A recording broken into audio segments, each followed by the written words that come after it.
Hi, today we will be solving lead code problem 70 climbing stairs.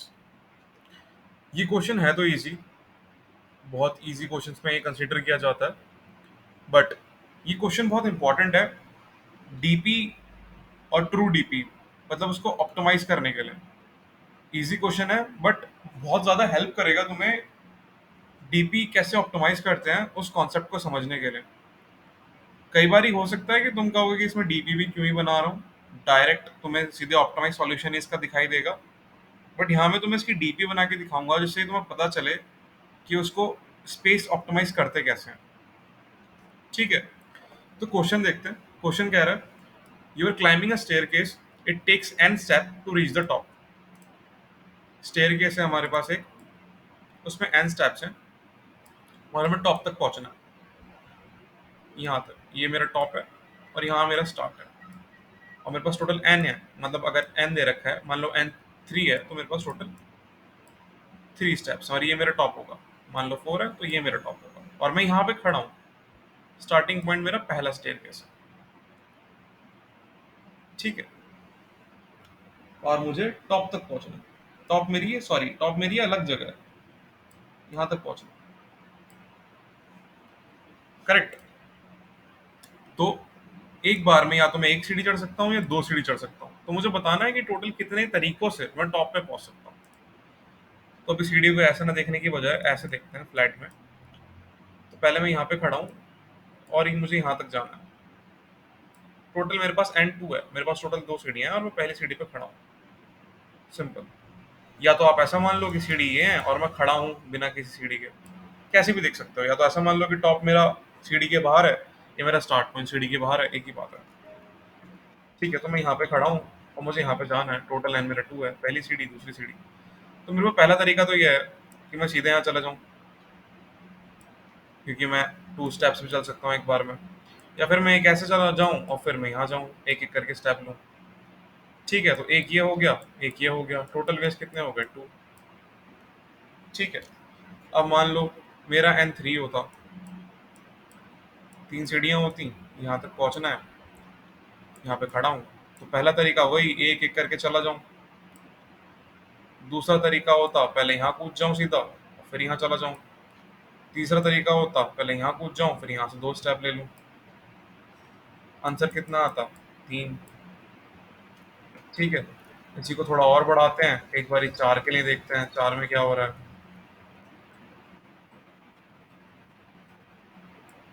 यहाँ तक मुझे जाना है। पहला वही एक एक कूद के चले जाओ, एक, फिर यहाँ पे आता और दूसरी जंप मार देता, 2 हो गए। यहाँ पे आता, डायरेक्ट एक जंप मार देता, फिर एक मारता, 3 हो गए।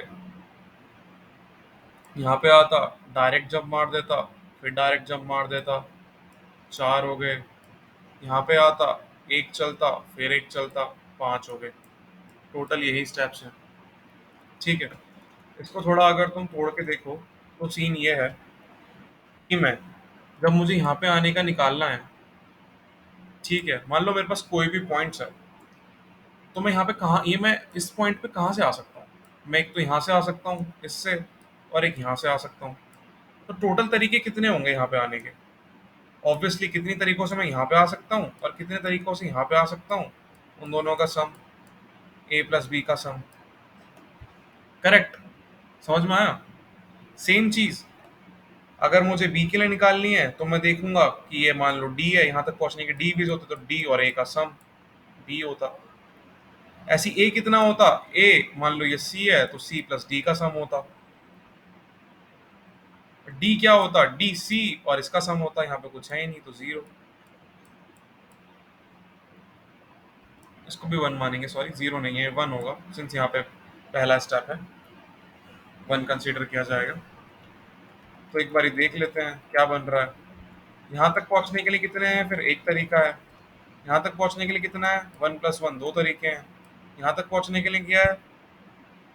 2 + 3, 2 + 1, 3 तरीके हैं। यहाँ तक पहुँचने के लिए क्या है? 5 तरीके हैं।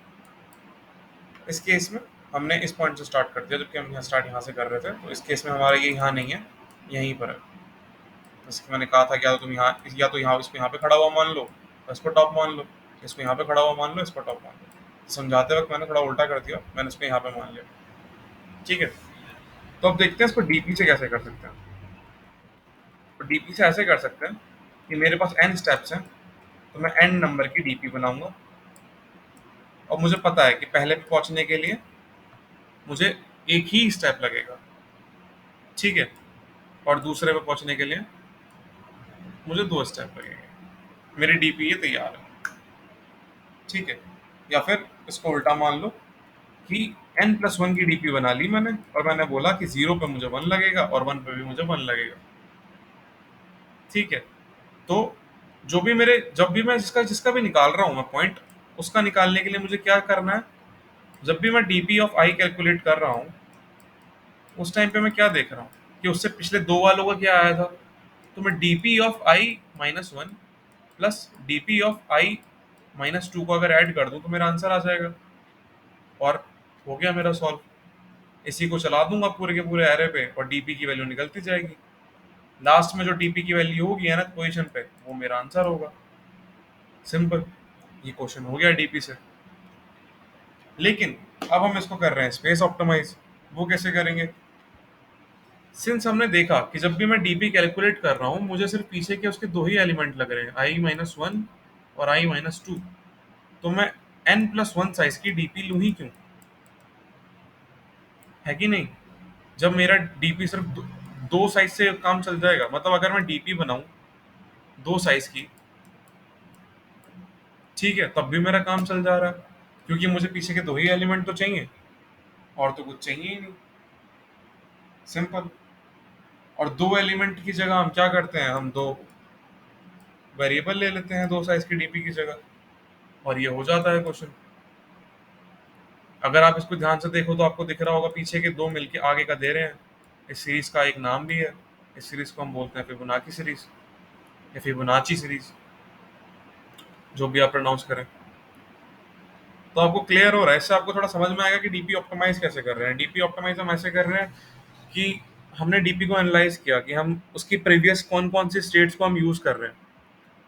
ठीक है, उसको ही देखा हमने कि क्या ही यूज हो रहा है बस, और क्या अननेसेसरी है, क्या रिडंडेंट डेटा है बेफालतू का नहीं चाहिए हमको, उसको हम हटाने की कोशिश करते हैं। जैसे कि डीपी चल रही है, मान लो इस पोजीशन पे हूँ मैं, तो सिर्फ इतने का हमें कंसीडर कर रहे हैं, ये तो भाड़ में जाए तो मतलब ही नहीं है इससे।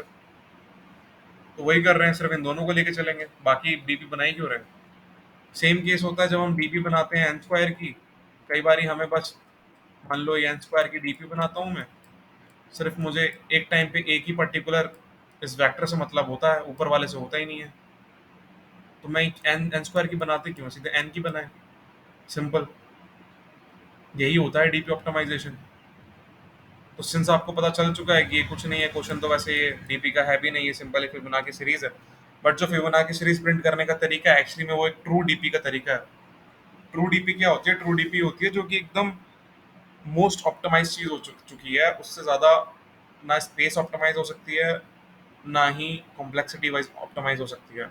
उसको हम एक ट्रू डीपी बोल देते हैं। सो सिंपल जो इसको कोड करने का तरीका होगा ट्रू डीपी में, वो यही है कि हम एक फिबोनाची सीरीज प्रिंट करवा देंगे। हमारे पास दो एलिमेंट होंगे, प्रीवियस और नेक्स्ट। ठीक है, इनिशियल एलिमेंट्स वही है। अगर आप इसको नीचे खड़ा कर रहे हो आदमी को, यहाँ पे खड़ा कर रहे हो तो उसको 0 ले लो, यहाँ पे खड़ा कर रहे हो तो उसको 1 ले लो। सिंपल।